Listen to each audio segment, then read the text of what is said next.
ጤና ይስጥልን የተከበራችሁና የተወደዳችሁ የአስራት ቤተሰቦች ሰላምታችን በእያላችሁበት ይድረሳችሁ እያልን የዕለቱን ዜናዎች ይዘንላችሁ ቀርበናል። በቅድሚያም አበይቶቹን እናስቀድማለን።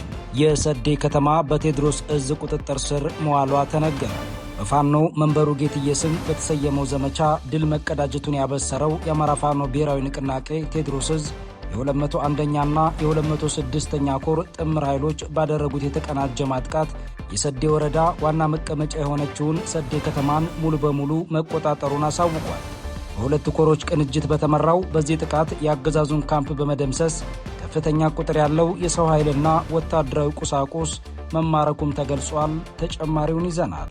የአማራ ፋኖ ብሔራዊ ንቅናቄ አፋብን ለወራት የሰለጠኑ የኮማንዶ አባላትን አስመረቀ። አፋብን በተከታታይ እያከናወነ የሚገኘው የኮማንዶ አባላት ምረቃም ወታደራዊ ቁመናውን ከመከላከል ባለፈ ወደ ስልታዊ ማጥቃትና ተቋማዊ ዝግጁነት መሸጋገሩን ያበሰረ ሆኗል። በእውቀትና በፖለቲካ ንቃተ ህሊና የታጀበው የፋኖ ሰራዊት የዘማኔ እርምጃም በቀጠናው የኃይል ሚዛን ላይ መዋቅራዊ ለውጥ የሚያመጣ ኃይል ሆኖ እንዲወጣ የላቀ አቅም የሚፈጥር ነው ተብሏል። ተጨማሪውን አሰናድተናል። በአማራ ክልል በብልጽግና የመከላከያ ካምፖች ውስጥ የምርጫ ጣቢያዎች መቋቋማቸው ተሰማ። ህዝቡ በካምፖች ውስጥ እንዲገባና የምርጫ ካርድ በግዴታ እንዲወስድ መደረጉም ታውቋል። በአፈሙዝ ጫና የሚደረገው የምርጫ ካርድ ዕደላም ከወዲሁ ህዝቡን ያስደነገጠ ሲሆን አገዛዙ በዚሁ ህገወጥ ተግባሩ ቀጥሎበታል። ተመስገን ጥሩነህ በበኩሉ ከውስጥም ከውጭም ምርጫውን ለማደናቀፍ ተነሱብን በማለት መክሰሱ የተሰማ ሲሆን ከዚሁ በተጨማሪ በአማራ ክልል ነዳጅ የሚቀዱ ነዋሪዎችም የምርጫ ካርድ እንዲወስዱ መገደዳቸው ታውቋል። ዝርዝሩን ይዘናል። በመጪው ሚያዝያ 30 በበርካታ የሀገሪቱ ከተሞች ሰላማዊ ሰልፍ ተጠራ። ኢህአፓ በጠራው በዚሁ ሰልፍ ህዝቡ አደባባይ በመውጣት ያገዛዙ የጦርነት ፖሊሲ እንዲያበቃ እንዲጠይቅ አሳስቧል። በሰራዊት አጀብ የሚደረገውንም ምርጫ ከወዲሁ አውግዟል። ፓርቲው ባወጣው መግለጫ አገዛዙ ጥያቄዎችን እስኪመልስ ትግሉ በሁሉም ዘርፎች ይቀጥላል ብሏል። ተጨማሪውን ይዘናል። ዓለም ትንፋሿን አፍና የጠበቀችውና በመካከለኛው ምስራቅ ሊቀሰቀስ የነበረው መጠነ ሰፊ ጦርነት በሰዓታት ልዩነት በተገኘ ዲፕሎማሲያዊ ስኬት ለጊዜው ጋብ ብሏል።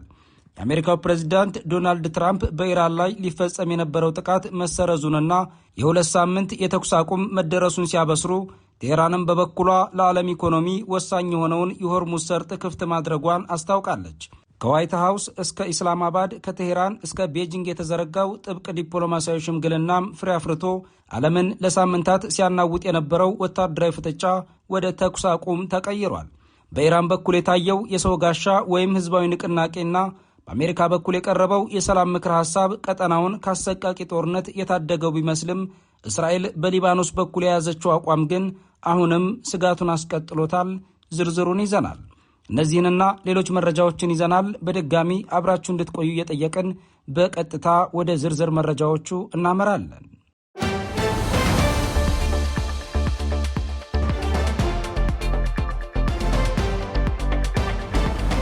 የሰዴ ከተማ በቴዎድሮስ እዝ ቁጥጥር ስር መዋሏ ተነገረ።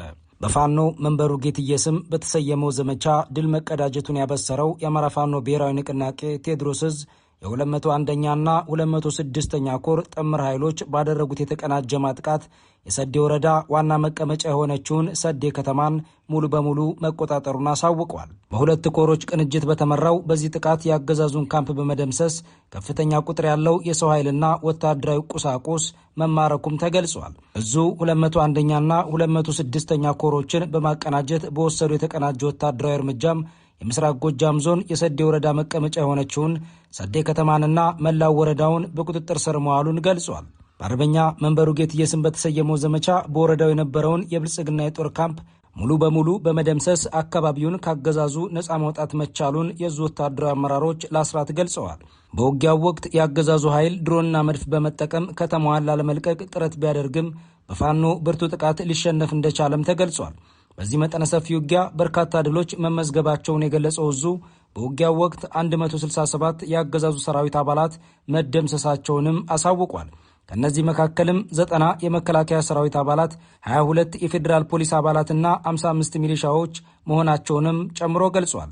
በተጨማሪም አንድ የ100 አለቃ ማዕረግ ያለውን አዋጊ ጨምሮ 29 የጠላት ኃይል አባላት በነፍስ መማረካቸውን እዙ በግንባር መረጃው ለአስራት አድርሷል። ከምርኮኞቹ መካከልም 7 መከላከያ፣ 3 ኮማንዶ፣ 5 ፖሊስ፣ 10 ሚሊሻና 4 ካድሬዎች እንደሚገኙበት ለጣቢያችን ባደረሰው የግንባር መረጃ አሳውቋል። 2 ኮሮች ከተማዋን ከተቆጣጠሩ በኋላም በርካታ የጦር መሳሪያ መማረካቸው የታወቀ ሲሆን 5 ብሬን፣ 100 ክላሽንኮቭ ጠመንጃዎች፣ 17 ስናይፐር፣ 5 የእጅ ቦምቦችና 1 የመገናኛ ሬዲዮን ጨምሮ ከ35000 በላይ የብሬንና የክላሽ ጥይቶች እንዲሁም 140 ካዝናዎች መማረኩን ገልጿል። በተጨማሪም በዘመቻው ወቅት 9 መኪኖችና 15 ሞተር ሳይክሎች መማረካቸው የተገለጸ ሲሆን ከእነዚህም ውስጥ 3 ሎንግ ቤዝ፣ 4 ፓትሮል፣ 1 አምቡላንስና 1 ኤፍኤስአር በፋኖ ቁጥጥር ስር መዋላቸው ታውቋል። የቴዎድሮስ ዕዝ አመራሮች ለአስራት እንደገለጹት ይህ ድል የፋኖን ወታደራዊ ስልትና የፖለቲካ የበላይነት ያረጋገጠ ነው ያሉ ሲሆን የአማራን ሕዝብ ከህልውና አደጋ የመታደግና ጠላትን ከአካባቢው የማጽዳት ዘመቻ ተጠናክሮ ይቀጥላል ሲሉም መልእክታቸውን አስተላልፈዋል።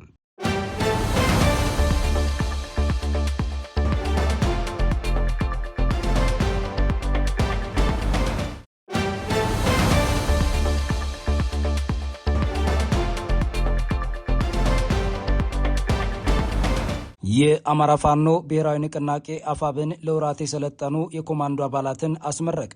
አፋብን በተከታታይ እያከናወነ የሚገኘው የኮማንዶ አባላት ምረቃም ወታደራዊ ቁመናውን ከመከላከል ባለፈ ወደ ስልታዊ ማጥቃትና ተቋማዊ ዝግጁነት መሸጋገሩን ያበሰረ ሆኗል። ይህ በእውቀትና በፖለቲካ ንቃተ ህሊና የታጀበው የፋኖ ሰራዊት የዝማኔ እርምጃም በቀጠናው የኃይል ሚዛን ላይ መዋቅራዊ ለውጥ የሚያመጣ ኃይል ሆኖ እንዲወጣ የላቀ አቅም የሚፈጥርም ነው ተብሏል።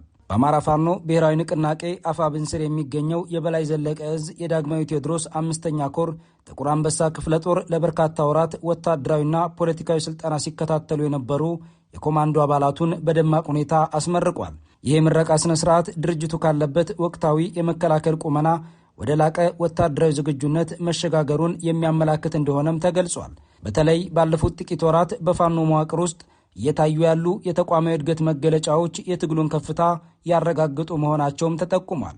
ተመራቂዎቹ መደበኛ ወታደራዊ ስልጠና ብቻ ሳይሆን የተለየ ግዳጅ መፈጸም የሚችሉ የኮማንዶ አባላት መሆናቸው ሰራዊቱ ከመደበኛ የሽምቅ ውጊያ ስልት ወጥቶ ወደ ተደራጀና ወደ ዘመናዊ ወታደራዊ ሳይንስ መሸጋገሩን ያሳየ ነው ተብሏል።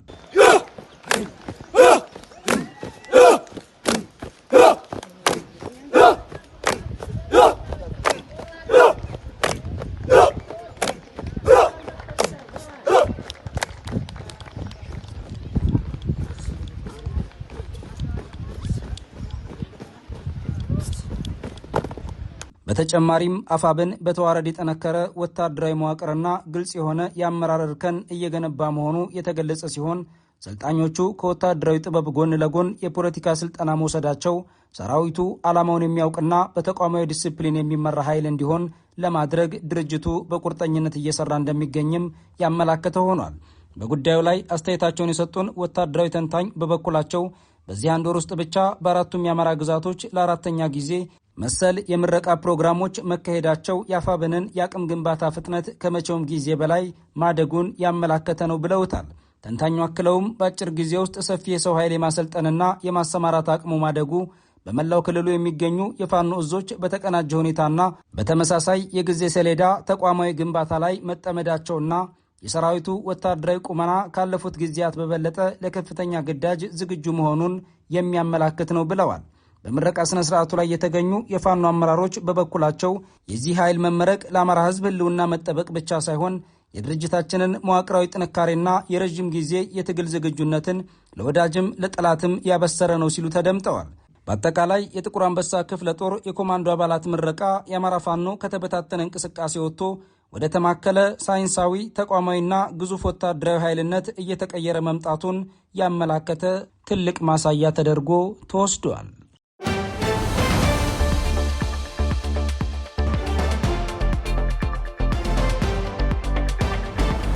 በአማራ ክልል በብልጽግና የመከላከያ ካምፖች ውስጥ የምርጫ ጣቢያዎች መቋቋማቸው ተሰማ። ህዝቡ በካምፖች ውስጥ እንዲገባና የምርጫ ካርድ በግዴታ እንዲወስድ መደረጉም ታውቋል። በአፈሙዝ ጫና የሚደረገው የምርጫ ካርድ ዕደላም ከወዲሁ ህዝቡን ያስደነገጠ ሲሆን አገዛዙ በዚሁ ህገወጥ ተግባሩ ቀጥሎበታል። ተመስገን ጥሩነህ በበኩሉ ከውስጥም ከውጭም ምርጫውን ለማደናቀፍ ተነሱብን በማለት መክሰሱ የተሰማ ሲሆን ከዚሁ በተጨማሪ በአማራ ክልል ነዳጅ የሚቀዱ ነዋሪዎችም የምርጫ ካርድ እንዲወስዱ መገደዳቸው ታውቋል። ዝርዝሩ እንደሚከተለው ይቀርባል። የብልጽግናው አገዛዝና የአማራ ህዝብ ምርጫውን በተመለከተ ተፋጠዋል። ህዝቡ በድሮን መደብደብ በቃኝ፣ ሰላም እፈልጋለሁ፣ ምርጫ አልመርጥም ብሎ ሰላማዊ ሰልፍ ከወጣ በኋላ በብልጽግናው ቤት ጉዳዩ እንደ ከፍተኛ ስጋት ታይቷል።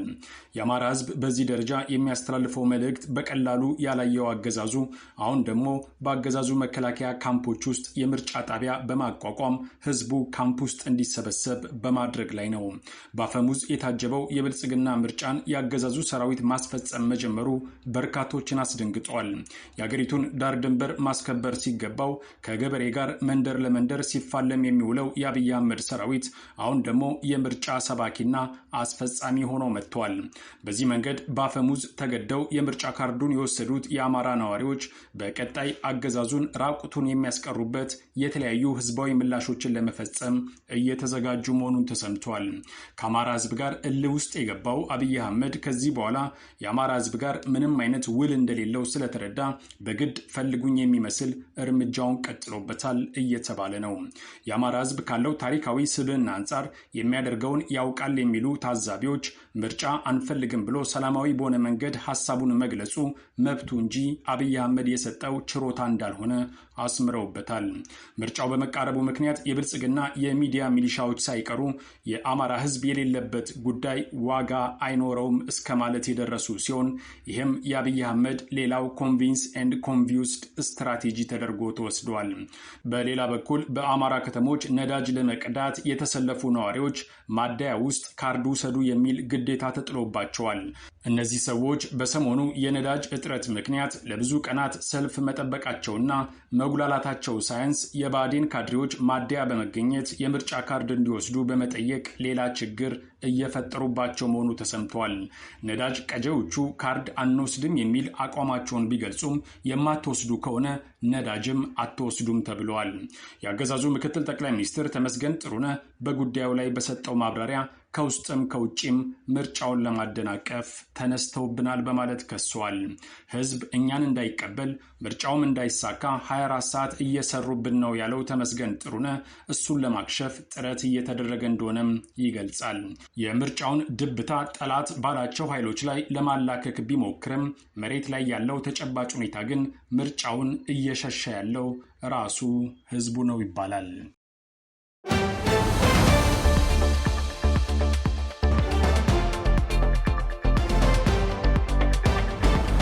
በመጪው ሚያዝያ 30 በበርካታ የሀገሪቱ ከተሞች ሰላማዊ ሰልፍ ተጠራ።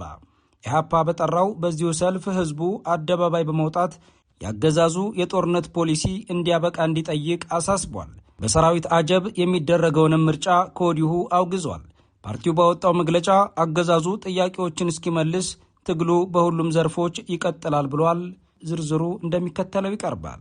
ሰላማዊ ታጋይ ነን ከሚሉ የአገሪቱ ተቃዋሚ ፓርቲዎች ውስጥ ኢህአፓ አንዱ ነው። የፓርቲው አመራሮች ህዳር 2016 ጦርነት ይቁም የሚል ሰላማዊ ሰልፍ በመጥራታቸው ሀገር አፍራሽ ተብለው እስር ቤት መግባታቸው አይዘነጋም።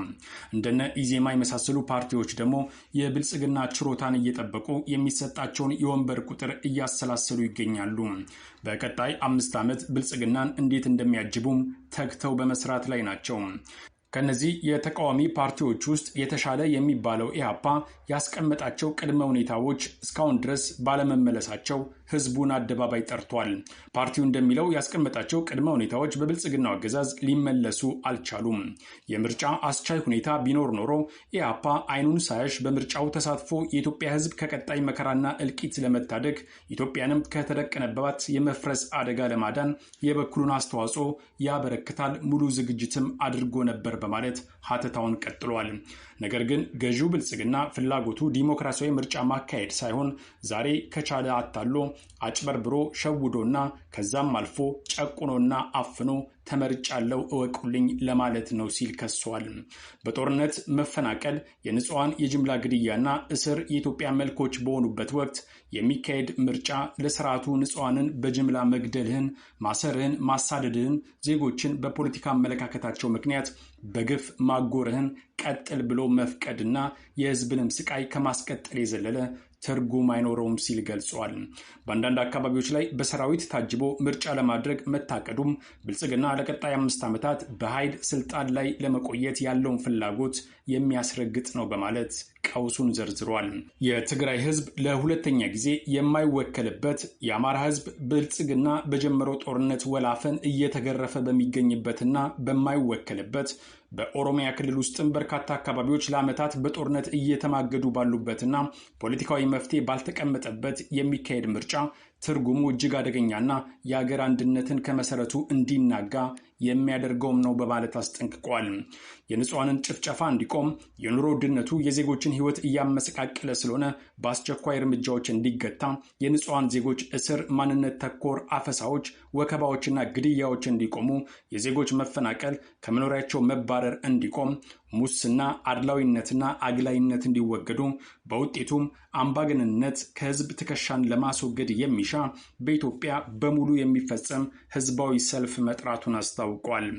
አርብ ሚያዝያ 30 ቀን 2018 ዓ.ም በአዲስ አበባ፣ መቀሌ፣ ባህር ዳር፣ ጎንደር፣ ሐዋሳ፣ አሶሳ፣ ናዝሬትና አምቦ፣ ድሬዳዋ እንዲሁም ሐረር ከተሞች በተጠራው ሰላማዊ ሰልፍ ላይ ህዝቡ ተገኝቶ በታላቅ መከራ ውስጥ እያለፈ ከሚገኙ ኢትዮጵያውያን ጎን እንዲቆም ጠይቋል። ፓርቲው በዚህ ደረጃ እየተንቀሳቀሰ ቢሆንም ከድጋፍ በስተቀር ሰልፍ በማይፈቀድባት ኢትዮጵያ እንዴት ይደረጋል የሚለው ጥያቄ ግን መነሳቱ አልቀረም። አብይ አህመድ ባወጣው ያውጣው በማለት እነዚህንም ግለሰቦች መልሶ እስር ቤት ሊያስገባቸው ይችላል የሚሉ አስተያየቶች የተደመጡ ሲሆን፣ ቀሪዎቹ ደግሞ ከምርጫው በኋላ ሁሉንም ተቃዋሚዎች እስር ቤት ያስገባቸዋል የሚል ግምታቸውን ተናግረዋል።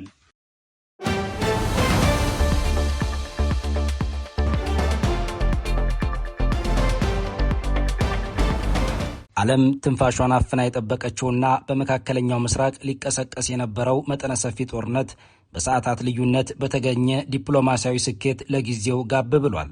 የአሜሪካው ፕሬዝዳንት ዶናልድ ጄ ትራምፕ በኢራን ላይ ሊፈጸም የነበረው ጥቃት መሰረዙንና የ2 ሳምንት የተኩስ አቁም መደረሱን ሲያበስሩ፣ ቴሄራንን በበኩሏ ለዓለም ኢኮኖሚ ወሳኝ የሆነውን የሆርሙዝ ሰርጥ ክፍት ማድረጓን አስታውቃለች። ከዋይት ሃውስ እስከ ኢስላማባድ፣ ከቴሄራን እስከ ቤጂንግ የተዘረጋው ጥብቅ ዲፕሎማሲያዊ ሽምግልናም ፍሬ አፍርቶ ዓለምን ለሳምንታት ሲያናውጥ የነበረው ወታደራዊ ፍጥጫ ወደ ተኩስ አቁም ተቀይሯል። በኢራን በኩል የታየው የሰው ጋሻ ወይም ህዝባዊ ንቅናቄና በአሜሪካ በኩል የቀረበው የሰላም ምክረ ሐሳብ ቀጠናውን ከአሰቃቂ ጦርነት የታደጉ ቢመስልም እስራኤል በሊባኖስ በኩል የያዘችው አቋም ግን አሁንም ስጋቱን አስቀጥሎታል። በመካከለኛው ምስራቅ ለሳምንታት አንዣቦ የነበረውና ዓለምን በከፍተኛ ስጋት ውስጥ የከተተው የጦርነት ደመና ትናንትና ምሽት ባልተጠበቀ ዲፕሎማሲያዊ ስምምነት ለጊዜው ረግቧል። የአሜሪካው ፕሬዝዳንት ዶናልድ ጄ ትራምፕ ትናንት ሌሊት 9 ሰዓት ላይ በኢራን ላይ ሊፈጸም የነበረው ግዙፍ ወታደራዊ ጥቃት መሰረዙንና ከቴሄራን ጋር ለ2 ሳምንታት የሚቆይ የሁለትዮሽ የተኩስ አቁም ስምምነት ላይ መደረሱን በይፋ አስታውቀዋል። ይህ ታሪካዊ የተባለለት ስምምነት የመጣው በፓኪስታን አደራዳሪነትና በቻይና ከፍተኛ ዲፕሎማሲያዊ ጣልቃ ገብነት እንደሆነም ተነግሯል። የትራምፕ አስተዳደርም በኢራን በኩል የቀረቡለትን 10 የመደራደሪያ ነጥቦች ለመነሻነት የተቀበለ ሲሆን ኢራንም የራሷን ኃላፊነት ወስዳለች ተብሏል። በተለይ ቀዳሚው ጉዳይ የሆርሙዝ ሰርጥ መከፈት ሲሆን ኢራን በዓለም የነዳጅ ንግድ ላይ ከፍተኛ ተጽዕኖ ያለውን የሆርሙዝ ሰርጥ በአስቸኳይና ሙሉ በሙሉ ደህንነቱ ለተጠበቀ የባህር ጉዞ ክፍት ለማድረግ መስማማቷ ተገልጿል። ሁለተኛው የጥቃት እገዳ ሲሆን አሜሪካና እስራኤል በኢራን ላይ ሊሰነዝሩት የነበረውን ጥቃት ለ2 ሳምንታት ሲያግዱ፣ ኢራንም በበኩሏ ጣቶቻችን በቃታው ላይ ቢሆኑም ጥቃት እስካልተሰነዘረብን ድረስ ከመከላከያ እርምጃ እንቆጠባለን ብላለች። እስራኤል በበኩሏ በስምምነቱ ብትስማማም ይህ ተኩስ አቁም በሊባኖስ በኩል የምታደርገውን ወታደራዊ ዘመቻ እንደማያካትት ግን በግልጽ አስታውቃለች። አሜሪካ በኢራን ላይ ጥቃት ለመሰንዘር እየተዘጋጀች ባለችበትና ጥቃቱ ከመሰረዙ ጥቂት ሰዓታት በፊት በኢራን የታየው ህዝባዊ ማዕበልም ዓለምን ያስደነቀ ክስተት ሆኖ ተመዝግቧል። በሺዎች የሚቆጠሩ ኢራናውያን ተማሪዎች፣ ምሁራንና ተራው ህዝብ ጥቃት ይፈጸምባቸዋል ተብለው በተገመቱ ድልድዮች፣ የኃይል ማመንጫዎችና ስትራቴጂካዊ ተቋማት ዙሪያ በመሰባሰብ የሰው ሰንሰለት ሰርተው መታየታቸው የዓለምን ትኩረት ስቧል። ይህ እርምጃ አሜሪካ በሲቪል ተቋማት ላይ ጥቃት ካደረሰች የጦር ወንጀል መሆኑን ለዓለም ለማሳየት የተደረገ ህዝባዊ ተቃውሞ እንደነበርም ተገልጿል። በዚህ መልኩ የቆመውንና ዓለምን በእሳት ምድጃ ሊያሞቃት የነበረው የጦርነት ደመና ለጊዜው ቢረግብም አሁንም ግን ቀጣይ ስጋቶችና ዲፕሎማሲያዊ ውጥረቶች እንዳሉ ቀጥለዋል። ምንም እንኳን የተኩስ አቁሙ ለዓለም የነዳጅ ገበያ እፎይታን ሰጥቶ ዋጋው በከፍተኛ ሁኔታ እንዲቀንስ ቢያደርግም ስምምነቱ አሁንም በፈተናዎች የተከበበ መሆኑን የሚገልጹ አስተያየቶች በመሰጠት ላይ ናቸው። የተኩስ አቁም ስምምነቱና የጊዜ ገደቡ አጭርነት ለበርካታ አስርተ ዓመታት የቆየውን ፖለቲካዊና ወታደራዊ ቅራኔ ለመፍታት በቂ ላይሆን ይችላልም ተብሏል። ድርድሩም በኢስላማባድ ፓኪስታን የሚቀጥል ቢሆንም በሁለቱ ወገኖች መካከል ያለው የእምነት መሸርሸርና አለመተማመን ትልቅ እንቅፋት ሊሆን እንደሚችልም ተገምቷል። በሌላ በኩል እስራኤል የተኩስ አቁሙ ሊባኖስን አይመለከትም ማለቷ በድንበር አካባቢ ያለው ውጥረት እንዲቀጥልና ይህም ኢራንን በድጋሚ ወደ ግጭት እንዲጎትታት ሊያደርግ እንደሚችል ተጠቁሟል። በተለይ እስራኤል ኢራን የኒውክሌር ስጋት እንዳትሆን አሜሪካ የምታደርገውን ጥረት እንደምትደግፍ መግለጿ በድርድር ወቅት የኒውክሌር ጉዳይ ከተነሳ ኢራን ስምምነቱን እንዳታፈርሰውም ተሰግቷል። ሌላኛው ስጋት ተደርጎ የተወሰደው ጉዳይ ደግሞ በየመን በኢራቅና በሶሪያ ያሉ በኢራን የሚደገፉ ታጣቂዎች ከዚህ ስምምነት ውጪ እርምጃ ከወሰዱ የተኩስ አቁሙ በቀላሉ ሊፈርስ የሚችልበት ዕድል ሰፊ መሆኑ ተመላክቷል። በአጠቃላይ በስጋት የተከበበው ፍጥጫ የ2 ሳምንታት የእፎይታ ጊዜ ቢሰጥም መጪዎቹ 14 ቀናት ለመካከለኛው ምስራቅ ብቻ ሳይሆን ለዓለም አቀፉ ፖለቲካዊ መረጋጋት እጅግ ወሳኝ የሆኑ ቀናት ሆነዋል። ዓለምም ጣቶቻቸው በሚተኩሱ አፈሙዞች ላይ ያሉትን ኃይሎች በስጋትና በተስፋ እየተከታተላቸው ይገኛል።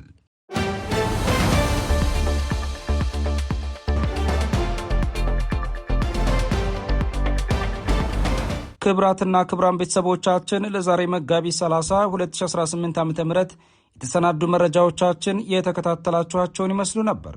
አብራችሁን ስለቆያችሁ ልባዊ ምስጋናችን ይድረሳችሁ እያልን በዚሁ እንሰናበታለን። አስራት ብሮድካስት ሰርቪስ